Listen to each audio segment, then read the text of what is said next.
Hello दोस्तों, क्या हाल चाल। उम्मीद करता हूँ आप सब के सब यहाँ पे बहुत ही बढ़िया होंगे।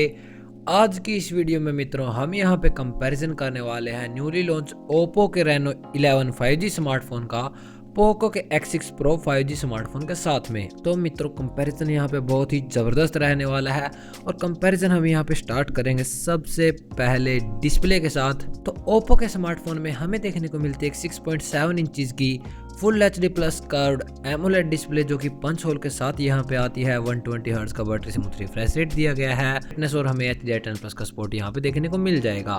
इसके साथ साथ हमें यहाँ पे ड्रैगन ट्रेल ग्लास का प्रोटेक्शन दिया गया है और दूसरी ओर हमें पोको के स्मार्टफोन में बहुत ही हाई रेजोल्यूशन की डिस्प्ले दी गई है जो कि एक 6.67 इंचज की 1.5 के रेजोल्यूशन की डिस्प्ले। ये डिस्प्ले दोस्तों एक फ्लैट एमोलेड डिस्प्ले है जो कि सेम पंच होल के साथ आएगी। 120 हर्ट्ज का रिफ्रेश रेट दिया गया है, HDR10 प्लस का सपोर्ट, बट हमें यहाँ पे 1800 निट्स की पीक ब्राइटनेस और इसके साथ साथ कॉर्निंग के गोरिल्ला ग्लास विक्टस का प्रोटेक्शन देखने को मिलेगा। और कंटेंट वॉचिंग की बात करें तो देखो भाई लोग, कंटेंट वॉचिंग के लिए तो दोनों ही स्मार्टफोन की डिस्प्ले वैसे तो बहुत ही बढ़िया रहने वाली है, बट अगर आपको एक प्रीमियम लुकिंग डिस्प्ले चाहिए तो आप ओप्पो के स्मार्टफोन को चूज़ करिएगा क्योंकि वहाँ पे एक आपको कर्व डिस्प्ले मिलेगी। दूसरी ओर अगर आपको गेमिंग के लिए फ्लैट डिस्प्ले चाहिए और बहुत ही हाई रेजोल्यूशन की कंटेंट वॉचिंग आपको करनी है तो इसके लिए आप यहाँ पे पोको के स्मार्टफोन को चूज़ करिएगा। और अब हम यहाँ पे बात कर लेते हैं इनके चिपसेट्स की यानी कि परफॉर्मेंस की। तो यहाँ पे भाई दोनों स्मार्टफोन में ज़मीन आसमान का फ़र्क देखने को मिल जाएगा आपको। जो हमारा ओप्पो का स्मार्टफोन है दोस्तों उसमें हमें दिया गया है मीडियाटेक का Dimensity 7050 प्रोसेसर जो कि यहाँ पे 6 नैनोमीटर के ऊपर बेस्ड है और इसका एंटूटू स्कोर निकल के आता है करीब 5,40,000 के आसपास। यही प्रोसेसर हमें Realme के 11 Pro Plus स्मार्टफोन में भी देखने को मिलता है। यहाँ पे हमें एक LPDDR4S की रैम और एक स्लो UFS 2.2 की स्टोरेज देखने को मिलेगी। और दूसरी ओर भाई पोको के स्मार्टफोन में हमें बहुत ही फ्लेक्सिबल एल का चिपसेट दिया गया है जो कि है मीडियाटेक का Dimensity 8300 अल्ट्रा प्रोसेसर। भाई इस प्रोसेसर के क्या कहने, यहाँ पे ये प्रोसेसर सिर्फ 4 नैनोमीटर के ऊपर बेस्ड है और इसका एंटूटू स्कोर 14 लाख के भी ऊपर निकल के आएगा। LPDDR5X की रैम और लेटेस्ट UFS 4.0 की आपको यहाँ पे स्टोरेज मिलेगी। तो ओवरऑल वैसे डे टू डे यूसेज में तो अगर आप नॉर्मल यूजर हैं तो कोई सा भी स्मार्टफोन का प्रोसेसर आपको कोई भी दिक्कत नहीं देगा, बट अगर आप यहाँ पे गेमिंग करते हैं और आपको high to ultra 60 FPS 90 FPS पर गेमिंग करनी है तो नो डाउट आप यहाँ पे आंख बंद करके पोको के स्मार्टफोन को चूज कर सकते हैं। और इसके बाद हम यहाँ पे बात कर लेते हैं कैमरा सेटअप की। तो यहाँ पे भाई ओप्पो बाजी मार लेता है, बहुत ही ज़बरदस्त कैमरा सेटअप इन्होंने यहाँ पे दिया है। मेरे ख्याल से भाई पहली बार वीडियो में ये बोलूँगा कि ट्रिपल कैमरा सेटअप, असली नाम का नहीं काम का ट्रिपल कैमरा सेटअप यहाँ पे दिया गया है। प्राइमरी कैमरा मिलेगा आपको एक 50 मेगापिक्सल का बढ़िया हायर रेजोल्यूशन का, मस्त वाली फोटोज आप इस कैमरे से क्लिक कर पाएंगे। दूसरा कैमरा दिया गया है एक 8 मेगापिक्सल का अल्ट्रा वाइड एंगल कैमरा जो कि जनरली हमें देखने को मिल जाएगा इस प्राइस कैटेगरी में। बट तीसरा कैमरा भाई इस बजट में आजकल कोई सा भी, मेरे ख्याल में कोई सा भी अदर ब्रांड प्रोवाइड नहीं करेगा आपको, एक टेलीफोटो लेंस।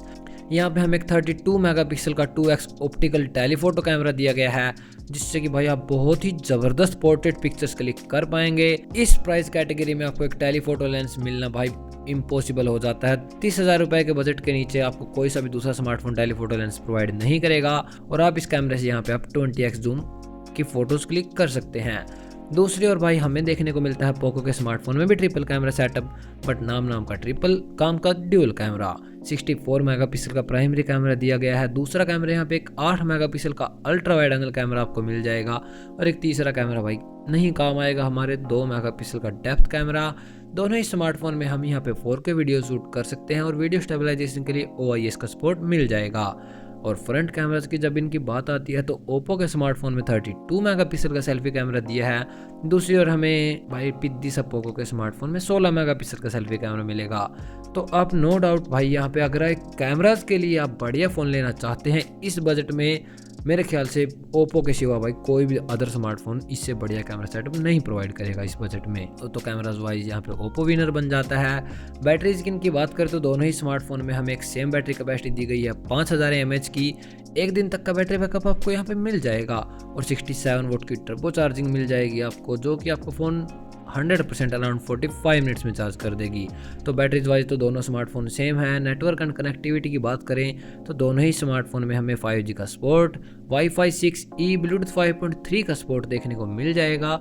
सिक्योरिटी के लिए in display fingerprint scanner, current date में आपको एंड्रॉइड 14 का सपोर्ट, मल्टीमीडिया के सपोर्ट के लिए स्टीरियो स्पीकर्स का सेटअप, बट 3.5 mm का ऑडियो जैक आपको किसी भी स्मार्टफोन में नहीं दिया गया। और अब हम दोस्तों इन दोनों ही स्मार्टफोन के प्राइसिंग की यहाँ पे बात करने से पहले जान लेंगे दोनों ही स्मार्टफोन के ओवरऑल डिफरेंसेस को। तो देखो भाई, जो हमारा ओप्पो का स्मार्टफोन है उसमें हमें एक तो प्रीमियम कर्व डिस्प्ले मिलेगी और एक बहुत ही जबरदस्त रियर कैमरा सेटअप मिल जाएगा। दूसरी तरफ हमें पोको के स्मार्टफोन में थोड़ी सी हायर रेजोल्यूशन की डिस्प्ले मिलेगी और एक बहुत ही फ्लेक्सिबल लेवल की परफॉर्मेंस मिल जाएगी। और अब हम इन दोनों स्मार्टफोन के प्राइसिंग को जान लेते हैं। तो यहाँ पे ओप्पो के स्मार्टफोन का बेस वेरिएंट 8GB की रैम और 128GB स्टोरेज के साथ आपको मिलेगा 27,000 रुपए का। दूसरी ओर हमें पोको के स्मार्टफोन का बेस वेरिएंट 8GB की रैम और 256GB स्टोरेज के साथ मिलेगा सेम 27,000 रुपए का। ओवरऑल यहाँ पे ज़्यादा वैल्यू फॉर मनी की बात करें तो देखो दोस्तों, अगर आप एक नॉर्मल यूज़र हैं और आपको एकदम बढ़िया कैमरा सेटअप वाला फ़ोन चाहिए तो आप इसके लिए ज़रूर से ओप्पो के स्मार्टफोन का चूज़ करिएगा। बट अगर आप यहाँ पे एक गेमिंग और हायर परफॉर्मेंस वाला फ़ोन चाहते हैं इस बजट में, तो सबसे ज़्यादा बढ़िया वैल्यू फॉर मनी हमें यहाँ पे गेमिंग के लिए पोको का स्मार्टफोन प्रोवाइड करेगा। तो यही थे दोस्तों मेरे कुछ ऑनेस्ट ओपिनियन इन दोनों स्मार्टफोन के बारे में। मिलते हैं नेक्स्ट वीडियो में। इस वीडियो में इतना ही। Bye bye.